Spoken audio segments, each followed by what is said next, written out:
Police प्रशासनाच्या वतीने police भरती प्रक्रियेसाठी सुरुवात करण्यात आली असून शहर पोलीस दलासाठी 150 जागांकरिता साताऱ्यातील SRPF मैदानावर तसेच जिल्हा पोलीस दलातील 53 जागांकरिता पोलीस अधीक्षक कार्यालयाच्या गोकुळ मैदानावर शारीरिक चाचणी घेण्यात आली। जवळपास 597 कॅन्डिडेट्स या भरती प्रक्रियेत सहभागी झाले आहेत। यासह अन्य महत्त्वपूर्ण माहिती ग्रामीण पोलीस अधीक्षक डॉक्टर विनय कुमार राठोड यांनी माध्यमांद्वारे दिली आहे।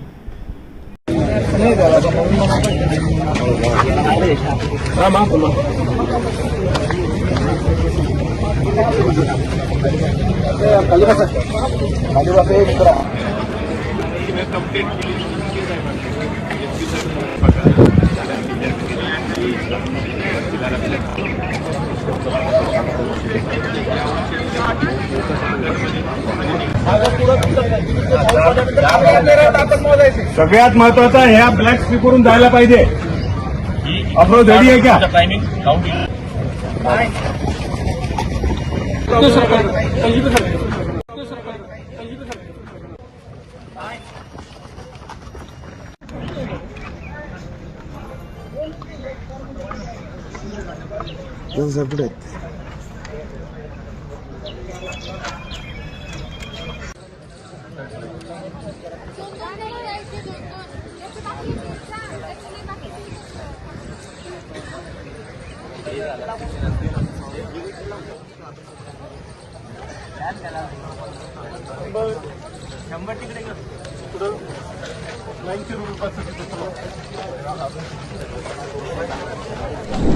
आज टोटल आम्हाला 53 पदांसाठी, ज्यामध्ये 4 बँड्समन आणि 49 पोलीस कर्मचाऱ्यांच्या भरतीसाठी ही प्रक्रिया आजपासून सुरू झालेली आहे।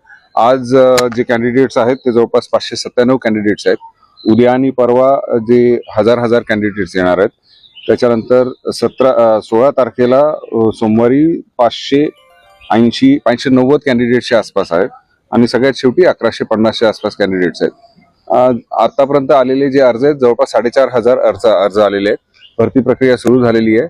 आता आम्ही जे आहे ते फिजिकल टेस्ट घेणार आहोत, ज्यामध्ये 100 मीटर, त्याच्यानंतर 1600 मीटर, महिलांसाठी 1600च्या ऐवजी 80 मीटर आहे, 800 मीटर आहे आणि सर्वसाधारण शेवटी शॉर्टपुट आहे।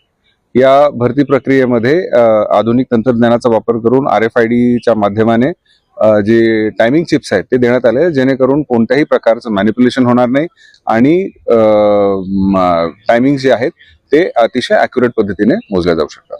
जे उमेदवार इथे भरती प्रक्रियेसाठी आलेले त्यांना काय आव्हान असेल? माझं सर्वांना आपल्या माध्यमाने आव्हान आहे की पूर्णपणे निपक्षपाती पारदर्शक पद्धतीने ही भरती प्रक्रिया होत आहे। कोणत्याही भूलथापांना, कोणत्याही आमिषाला बळी पडू नका। असे कोणतेही सो कॉल्ड दलाल असतील, काही कोणी तुम्हाला जर हे सांगण्याचा प्रयत्न करेल की आम्ही तुमचं भरतीचं काम करून देतो, तात्काळ पोलीस अधीक्षक कार्यालयाला संपर्क साधावा, त्यांच्यावर कायदेशीर कारवाई करण्यात येईल। इथे कोणत्याही प्रकारचा अनैतिक काम होणार नाही। कोणत्याही ह्याच्यामध्ये तात्काळ जी रीडिंग आहे ती तिथल्या कॅन्डिडेट्सला ताबडतोब कळविल्या जाते, व्हिडिओ शूटिंग केलं जातं, जेणेकरून कुठलाही त्याच्यामध्ये डिस्क्रिपन्सी राहणार नाही। सर, भरती प्रक्रिया किती दिवस चालणार आहे? ही भरती प्रक्रिया 17 तारखेपर्यंत चालणार आहे। मध्ये शनिवार आणि रविवारी 2 दिवस सुट्टी आहे। इथे येतात भरतीसाठी, त्यांची एकंदरीत व्यवस्था कशी करण्यात आली, आपल्या वतीने कसं नियोजन करण्यात आलं? आमच्याकडे कैलास शिल्प जे आमचं सांस्कृतिक हॉल आहे त्या ठिकाणी आम्ही ज्या विद्यार्थ्यांना राहण्याची कुठे व्यवस्था नाही त्यांच्यासाठी तिथं राहण्याची व्यवस्था करण्यात आलेली आहे, टॉयलेटची वगैरे सर्व व्यवस्था करण्यात आलेली आहे। दुसरा एक महत्त्वाचा मुद्दा आहे, आपल्या माध्यमाने मी सांगू इच्छितो की सर्व कॅन्डिडेट्सला हे आवाहन आहे की आपण वेळेत यावे। कोणत्याही परिस्थितीत जो कॅन्डिडेट 9च्या नंतर येईल, 9 वाजेच्या नंतर येईल, त्यांना भरती